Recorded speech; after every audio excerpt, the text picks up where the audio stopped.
cuando el monte habló por primera vez. El llamado invisible. En el corazón de San Juan de la Maguana, donde la tierra respira con memoria indígena y el monte guarda secretos que no se escriben, nació Liborio Mateo el 19 de abril de 1876. Hijo de Andrés Mateo y Zacarila Ledesma, su llegada al mundo fue silenciosa pero cargada de presagio. Las parteras decían que el niño tenía los ojos de quien ya había vivido. Que su llanto no era de dolor, sino de anuncio. Desde pequeño, Liborio caminaba solo por los montes. No por rebeldía, sino por comunión. Mientras otros niños jugaban, él se sentaba bajo los árboles, escuchando el murmullo del viento como si fueran voces antiguas. Decía que el monte le hablaba. Que los ríos le enseñaban nombres. Que los pájaros le contaban secretos. Los campesinos lo veían como un muchacho extraño, pero respetado. Su presencia calmaba a los animales. Su sombra parecía moverse con otro ritmo. Algunos decían que tenía el don. Otros, que estaba tocado por Dios. Pero nadie podía negar que había algo en el que no era común. A los 18 años, Liborio desapareció. 7 días sin rastro. 7 días de silencio. Su madre lloraba, pero no con desesperación, sino con fe. Decía que su hijo no estaba perdido, sino llamado. Que el monte lo había reclamado. Que algo grande estaba por suceder. Y entonces, regresó. No como antes. No como niño. Sino como hombre. Como profeta. Como ungido. Vestía de blanco. Caminaba descalzo. Su mirada era fuego y ternura. Decía que había estado en el monte, en comunión con los espíritus, con los ángeles, con los ancestros. Que había recibido revelación. Que su misión era despertar al pueblo. Sanar. Liberar. Preparar el camino. El despertar del profeta. Liborio no fundó templos. Fundó caminos. Su palabra no era doctrina, era revelación. Curaba con hierbas, con ron, con un brebaje llamado tirindanga. Pero más que sanar cuerpos, sanaba almas. Su voz tenía el poder de calmar tormentas internas. De reconciliar al hombre con su tierra. Predicaba la paz, la Trinidad, y anunciaba cosas que aún no existían, aeroplanos, radios, gobiernos futuros. Hablaba de justicia, de dignidad, de comunión. Su palabra era fuego. Su presencia, consuelo. La gente comenzó a llamarlo Papá Liborio. El santo vivo. El maestro. Llegaban desde todo el país y del extranjero, buscando sanación, guía, sentido. Su comunidad crecía como un árbol en tierra fértil. Pero no era solo espiritual. Era también política. Era resistencia. En medio de la ocupación estadounidense, 1916-1924, Liborio se convirtió en defensor de los campesinos. Se opuso a leyes que despojaban tierras. Se negó a entregar armas. Se alió con los gavilleros. Y así, su movimiento se volvió amenaza para los poderosos.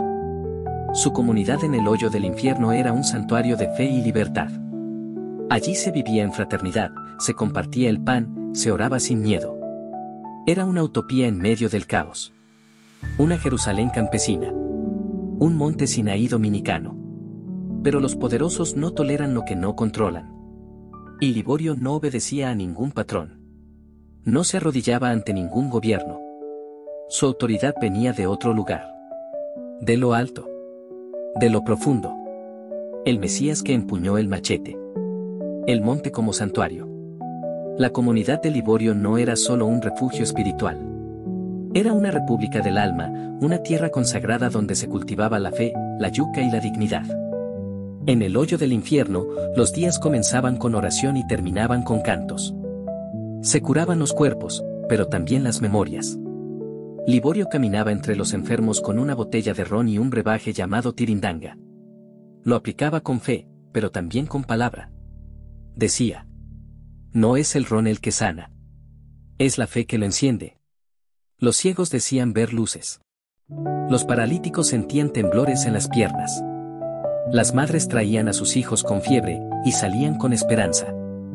Diálogo en la montaña. Una tarde, mientras el sol se escondía detrás de la loma sabrosa, Liborio se sentó con sus seguidores. Entre ellos, un joven llamado Rafael, que había perdido a su padre en una redada de los invasores. Rafael, papá, ¿por qué nos persiguen si solo queremos vivir en paz? Liborio, porque el que vive en paz, sin miedo, es peligroso para los que gobiernan con cadenas. Rafael, ¿y qué hacemos? Liborio, sembramos. Oramos. Y si vienen con fusiles, les respondemos con machetes. No por odio. Por justicia. El ejército del bien.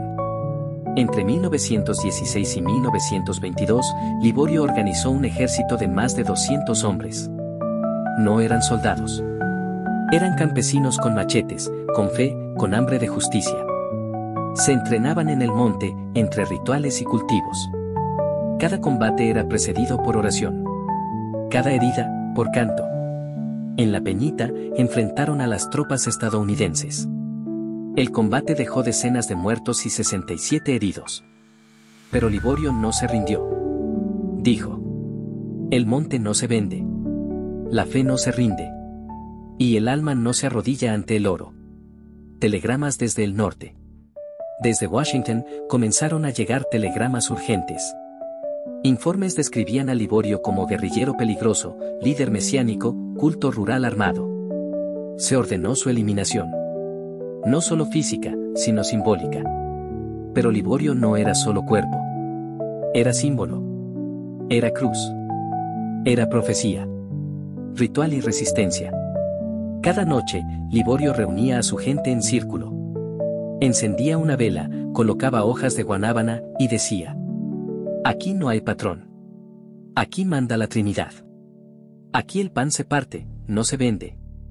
Los rituales combinaban cristianismo popular, espiritismo y tradiciones afroantillanas. Se hablaba con los muertos. Se pedía permiso a la tierra. Se cantaba a los santos y a los ancestros. El escándalo del Mesías. Liborio era analfabeto, pobre, campesino. Pero hablaba como profeta. Predicaba como Cristo. Sanaba como los antiguos. Y afirmaba: yo no muero. Yo me multiplico. Su figura era un escándalo para los gobiernos.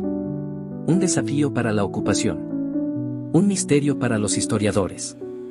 Coronel Williams, leyendo informe: señores, tenemos un problema en la cordillera central de Santo Domingo. Un hombre llamado Liborio Mateo. Campesino, curandero, pero con influencia mesiánica. Se autoproclama enviado de Dios. Dice que es descendiente del rey Salomón. Y lo peor, la gente le cree. Secretario adjunto, ¿un descendiente de Salomón en el Caribe? ¿Está usted hablando en serio? Williams, más de lo que quisiera. Este sujeto ha reunido más de 200 hombres armados. Se enfrentó a nuestras tropas en la Peñita. Hay muertos. Heridos. Y cada día se suman más seguidores. Lo llaman Papá Liborio. Dicen que sana con ron y oración. Que predice el futuro. Que habla con los muertos. Asesor político, ¿y qué dice el gobierno dominicano? Williams, dividido. Algunos lo ven como un loco. Otros como un líder popular. Pero nadie lo controla. Y su comunidad en el hoyo del infierno se ha vuelto un santuario. Autosuficiente. Armado. Espiritual. Secretario adjunto, con tono grave: entonces es más que un curandero. Es un símbolo. Y los símbolos son peligrosos. Williams, exactamente. Si no lo neutralizamos, puede convertirse en un foco de insurrección rural. Un Mesías tropical. Un nuevo San Juan Bautista con machete. Operador de telégrafo, interrumpiendo telegrama urgente desde Santo Domingo, señor. Dice, Liborio continúa expandiendo su influencia. Se niega a entregar armas. Se atrinchera en la montaña. Solicitan autorización para operación definitiva. Secretario adjunto, tras una pausa: autorizado. Que se haga lo necesario. Este tipo de profetas no deben sobrevivir a su propia leyenda. Telegrama confidencial, Departamento de Estado, Washington D.C. Fecha, 12 de mayo de 1922. Liborio Mateo representa amenaza directa a estabilidad en República Dominicana. Influencia mesiánica, autoproclamado descendiente de Salomón. Comunidad armada, enfrentamientos con tropas. Solicito autorización para operación de neutralización. Objetivo, eliminar figura simbólica antes de que se convierta en mito continental. Coronel R. H. Williams. Cuando el monte habló por primera vez, lo hizo en susurros. Pero pronto, esos susurros se convirtieron en llamados. Los que escucharon no eran poderosos ni doctos, eran los heridos, los olvidados, los que cargaban dolores sin nombre. Llegaban con fiebre, con heridas del cuerpo y del alma, buscando alivio. Y Liborio, sin bisturí ni escuela, les imponía las manos, les hablaba en parábolas, les daba agua, hojas, silencio. Uno a uno, los sanados decidieron no volver. Se quedaron. No por miedo al mundo, sino por amor al misterio. Formaron un círculo, no de piedra ni de doctrina, sino de presencia. Cada uno traía algo, una historia, una semilla, una canción. Liborio no los llamó discípulos, ni soldados. Los llamó hermanos del monte. Allí nació el pueblo sin nombre. No tenía bandera, pero sí machetes. No tenía templo, pero sí rituales. No tenía leyes, pero sí justicia. El monte, antes refugio, se volvió hogar. Y el hogar, santuario. La palabra como medicina. La voz de Liborio no resonaba en púlpitos ni en catedrales. No tenía sotana ni sacramentos oficiales. Pero su palabra sanaba, guiaba, despertaba. Y eso inquietó a los que custodiaban el altar. La Iglesia Católica, acostumbrada a ser el único canal entre Dios y el pueblo, comenzó a mirar con recelo aquel monte que se llenaba de peregrinos. Los bancos de las parroquias quedaban vacíos los domingos, mientras los caminos polvorientos se llenaban de hombres, mujeres y niños que iban en busca del Santo del Sur, del Mesías del machete. No era solo fe lo que los movía. Era hambre, era dolor, era esperanza. Liborio no ofrecía indulgencias, ofrecía consuelo. No prometía cielo, sembraba dignidad. En su círculo no había jerarquías, sino escucha. Y eso, para muchos, era más iglesia que la iglesia misma. Los curas denunciaban herejía. Decían que Liborio confundía al pueblo, que usurpaba el lugar de Cristo. Pero los campesinos veían en él a un Cristo encarnado, pobre, perseguido, sanador, justo. Su palabra era medicina, y su presencia, milagro. Desde el Ceibo, San Juan, Santiago y hasta la capital, llegaban caravanas de fe. Algunos venían con enfermedades, otros con preguntas, otros con machetes envueltos en tela. Todos buscaban algo que la institución religiosa ya no les daba: sentido, cercanía, liberación. Liborio no respondía con dogmas. Respondía con gestos, con parábolas vivas, con actos de justicia. Y así, sin quererlo, se volvió amenaza.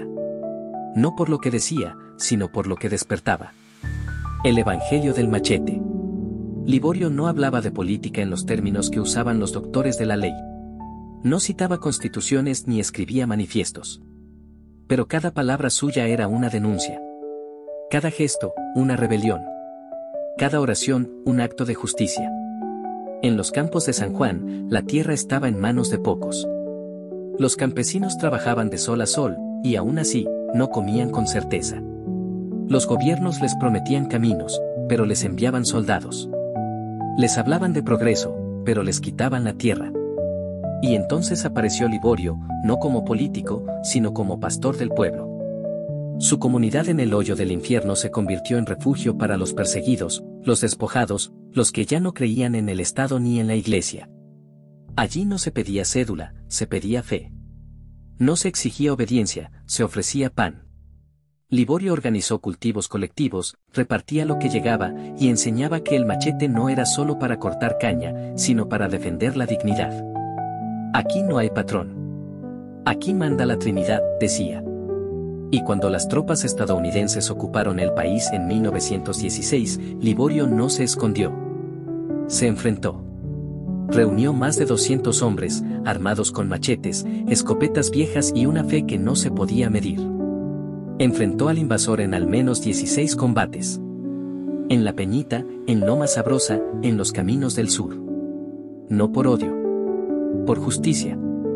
Los telegramas comenzaron a llegar desde Washington. Lo llamaban guerrillero mesiánico, líder rural peligroso, profeta armado. Pero para su gente, era simplemente papá. El que curaba, el que escuchaba, el que no se vendía. Y así, sin partido, sin uniforme, sin templo, Liborio se convirtió en el rostro de una lucha que era más que política, era espiritual. Porque en su monte no solo se sembraba y se oraba. Se resistía. El amanecer ritual. Cada día en la comunidad de Liborio comenzaba antes que el sol. No por obligación, sino por reverencia. El monte despertaba con cantos bajos, como susurros al cielo. Las mujeres encendían fogones, los hombres afilaban machetes, y los niños recogían agua del arroyo. Pero antes de todo, se oraba. No había campana ni reloj. El tiempo lo marcaba la fe.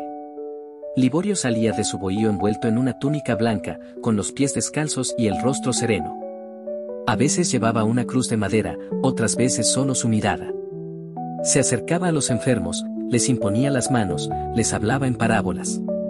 No prometía milagros, pero muchos sanaban. Decían que su voz tenía el ritmo del viento y el peso de la montaña. El que cree, ve. El que ama, sana, repetía. Los rituales eran sencillos pero profundos. Se mezclaban salmos con décimas, agua bendita con hojas de guayaba, rezos con cantos de paloma. Cada gesto tenía un símbolo. Cada símbolo, una historia. Y cada historia, una raíz. Los días de luna llena se hacían vigilias. Se encendían velas, se cantaban alabanzas y se contaban sueños. Liborio escuchaba, interpretaba y a veces lloraba con su gente. Porque en su comunidad, el dolor no se escondía, se compartía. Los visitantes que llegaban desde lejos, campesinos, curiosos, incluso soldados arrepentidos, eran recibidos con café, pan de maíz y silencio. Primero se les observaba. Luego se les abrazaba. Y si decidían quedarse, se les enseñaba a sembrar, a orar, a resistir. Era un pueblo sin alcalde, sin escuela, sin médico. Pero tenía algo que ningún gobierno podía ofrecer: sentido. El martirio del monte. La fama de Liborio crecía como la ceiba, firme, alta, imposible de ignorar. Su comunidad ya no era solo un refugio, sino una amenaza para los poderes establecidos. Los hacendados temían su influencia. Los políticos no entendían su lenguaje. Y los invasores lo veían como un obstáculo espiritual que no podían controlar. En 1922, tras años de resistencia, se organizó una operación para capturarlo. No fue una batalla frontal. Fue una traición.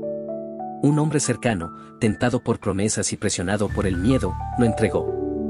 Liborio fue rodeado en la madrugada, mientras oraba. No corrió. No gritó. Solo dijo: mi cuerpo es tierra. Mi alma ya está sembrada. Lo ejecutaron en silencio. Algunos dicen que fue con balas. Otros, que lo degollaron. Lo cierto es que su cuerpo fue exhibido en San Juan, como advertencia. Pero el efecto fue el contrario. La gente lloró, cantó, y comenzó a decir que Liborio no había muerto. Que se había ido al cielo en forma de luz. Que su espíritu caminaba por los montes, curando, guiando, hablando en sueños. Su comunidad fue disuelta por la fuerza. Pero sus enseñanzas se dispersaron como semillas. En los campos, comenzaron a aparecer nuevos papás Liborios, profetas rurales que repetían sus palabras, que curaban con plantas, que hablaban de justicia divina. El Estado lo llamó bandolero. Su gente lo llamó santo. Y así, Liborio dejó de ser hombre para convertirse en símbolo. En mito. En raíz. Del monte al Mesías, el despertar de la fe verdadera. Entre los descendientes de los liboristas, muchos crecieron con el nombre de Papá Liborio como guía, protector, incluso como intercesor. Se le cantaba, se le pedía, se le encendían velas. Para algunos, era casi como un santo.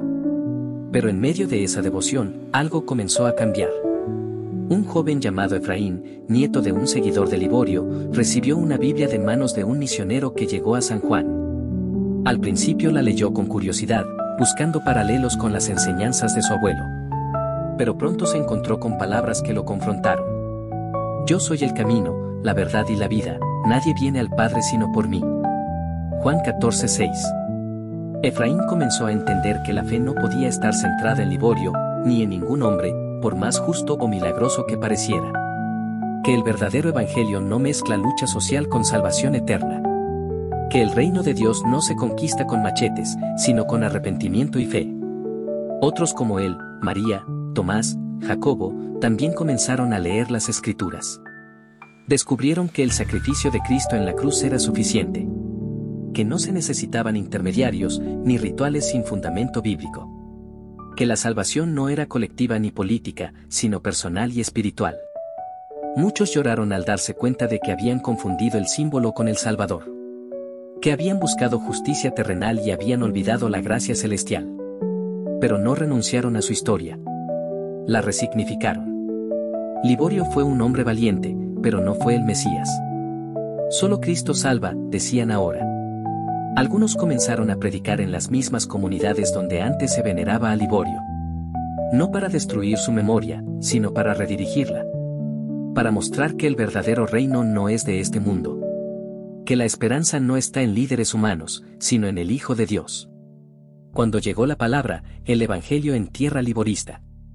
En los años posteriores a la muerte de Liborio, su nombre seguía resonando en los montes. Pero algo nuevo comenzó a germinar.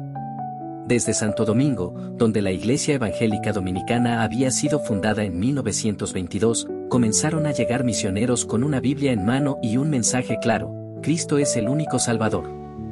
Uno de ellos, el reverendo Rafael Rodríguez, llegó a San Juan con humildad y convicción. No ofrecía milagros, ni prometía cosechas abundantes. Solo abría las Escrituras y decía: no hay otro nombre bajo el cielo, dado a los hombres, en que podamos ser salvos. Hechos 4:12. Al principio, los liboristas lo miraban con recelo. ¿Y Liborio?, preguntaban. ¿Y los sueños, y las curaciones, y los cantos del monte? Pero Rafael no discutía. Solo les mostraba a Jesús, el que sanaba sin cobrar, el que murió por amor, el que resucitó para dar vida eterna. Uno de los primeros en escuchar fue don Jacinto, un anciano que había sido discípulo directo de Liborio. Había visto milagros, había peleado con machete, había llorado su muerte. Pero al leer el Evangelio de Mateo, se quebró. Porque el Hijo del Hombre vino a buscar y a salvar lo que se había perdido. Mateo 18:11. Jacinto entendió que Liborio, por más justo que fuera, no podía salvar. Que la mezcla de lucha social con espiritualidad había desviado el corazón del verdadero reino. Que el monte no era el cielo. Que el único rey era Cristo. Comenzó a predicar entre sus vecinos. Les decía: Liborio fue un hombre bueno, pero no fue Dios. Solo Cristo murió por nuestros pecados. Solo Él vive para siempre. Muchos lo rechazaron. Pero otros lo siguieron. Se formaron pequeños grupos de estudio bíblico. Se dejaron atrás los altares improvisados. Se apagaron las velas encendidas a santos. Y se encendió la fe en el Cordero de Dios. La Iglesia Evangélica Dominicana apoyó estas comunidades, enviando maestros, pastores y obreros. Se construyeron escuelas, clínicas y templos. Pero lo más importante, se sembró la palabra.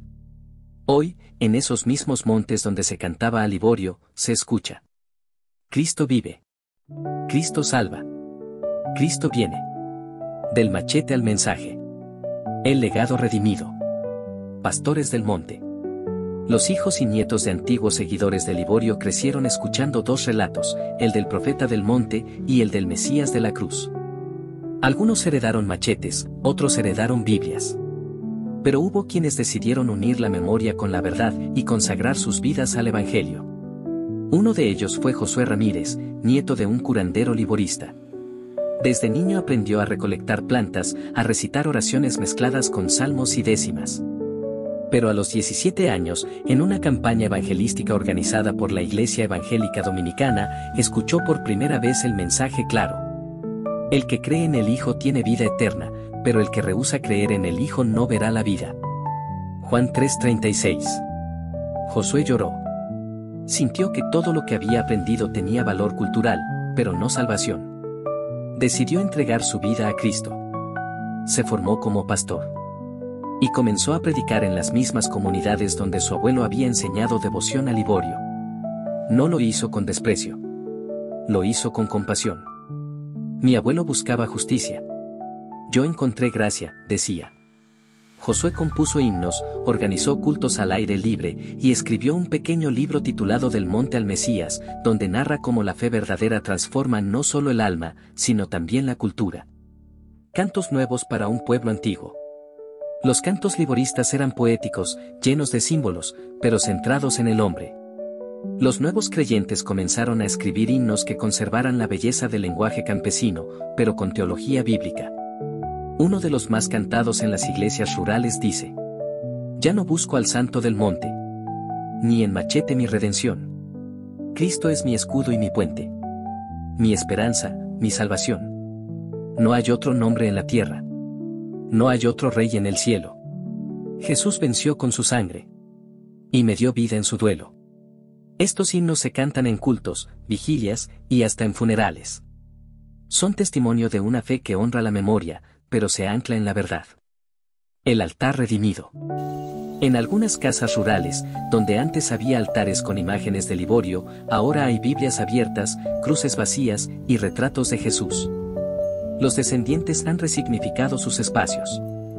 No niegan su historia, pero la redimen. Liborio nos enseñó a resistir. Cristo nos enseñó a amar, dice María Elena, hija de un liborista convertido. El linaje del monte, del mito de Salomón al Mesías verdadero. La leyenda del linaje. En los campos de San Juan de la Maguana, algunos ancianos contaban que Liborio no era cualquier hombre. Que su sangre venía de lejos. Que era descendiente de un esclavo africano que había llegado a Cuba con un secreto, la estirpe de Salomón. Decían que ese esclavo, marcado por cadenas pero no por olvido, llevaba consigo un amuleto, una oración antigua y una historia que hablaba de sabiduría, justicia y poder espiritual. Que ese linaje cruzó el mar, llegó a Santo Domingo y se escondió entre los montes, esperando el momento de manifestarse.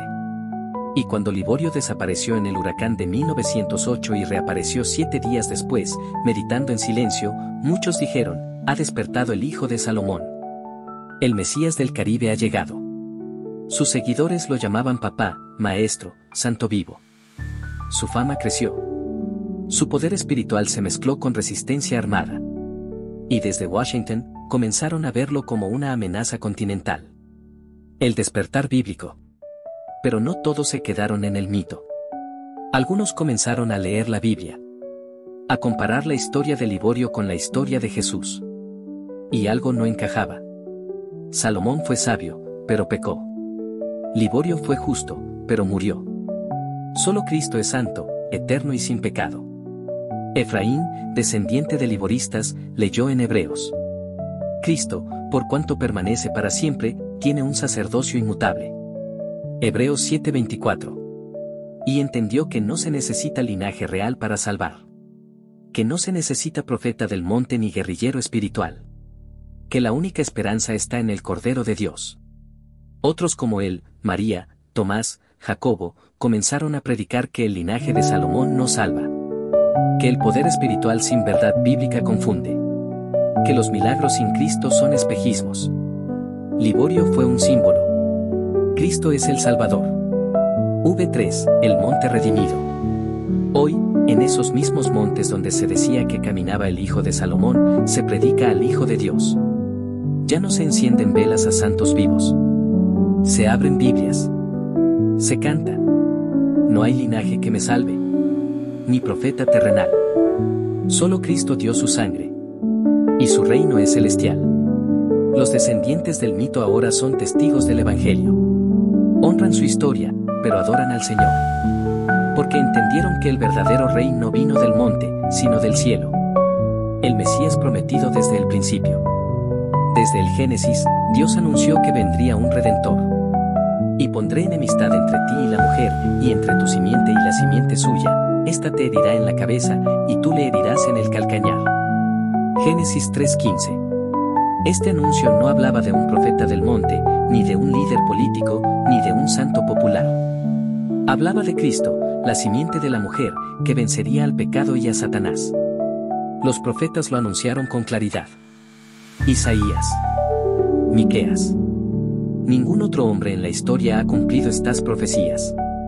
Solo Jesús nació de virgen, en Belén, vivió sin pecado, murió por nuestros pecados y resucitó.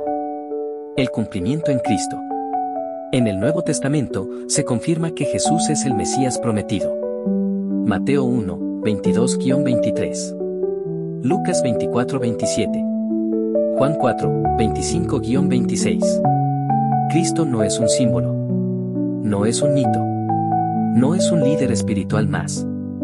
Él es Dios hecho carne. El fracaso de los falsos redentores. A lo largo de la historia, muchos han buscado refugio en otros nombres. En profetas populares como Liborio.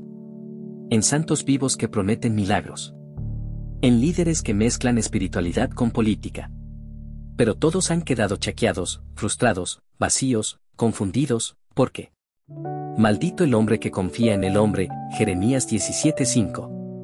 No hay otro nombre bajo el cielo, dado a los hombres, en que podamos ser salvos. Hechos 4:12. Los que han confiado en machetes, en túnicas, en sueños, han visto que esos caminos no llevan al cielo. Solo Cristo vive, salva y viene por su pueblo. El único Rey, Salvador y Señor. Juan 14:6. 1 Timoteo 2:5. Apocalipsis 1:7. Cristo no solo vino. Cristo viene. No por una comunidad política. No por un pueblo armado. Viene por su iglesia, por los que han sido lavados en su sangre. Conclusión, ¿a quién has creído? Si has buscado refugio en otro nombre, en otro símbolo, en otro redentor, hoy es el día de volver al único que vive.